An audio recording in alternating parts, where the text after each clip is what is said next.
we're just finishing the application process for the pilot.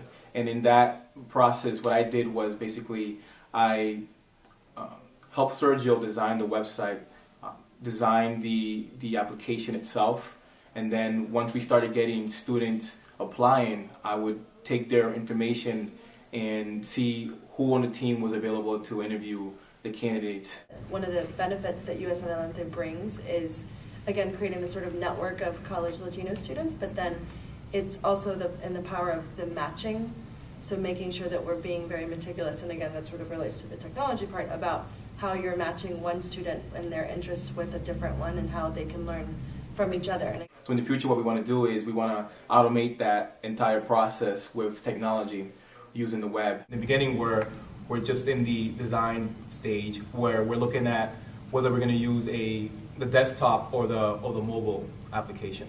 So right now, what we decided to do was actually use the mobile application because after doing some research, we decided that that's where the future is going. So what I've been doing recently is basically designing the mobile application alongside the team, getting feedback from the team, getting feedback from others, and then using that to eventually develop the mobile application that we'll use.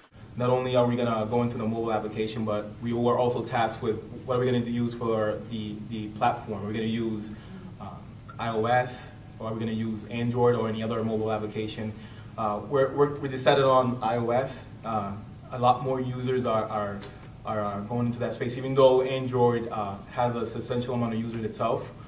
For right now, we're all experienced with using iOS, the actual platform, and we decided to move in that direction. So what we've done now is we've developed a PowerPoint that has a prototype of what the mobile application will actually look like. We wanted to do this before the implementation phase in order to get some feedback, not only from the team members but also from potential students that would be using this in the future. So once we have the design down, the next step, of course, will be to do the implementation. We're using this technology to automate, for one, the application process and also the sessions in the curriculum in the future. So there'll be an open platform available to anyone that wants to use it. Using the technology will expand it much more than we can ever imagine and have a wider impact because of it.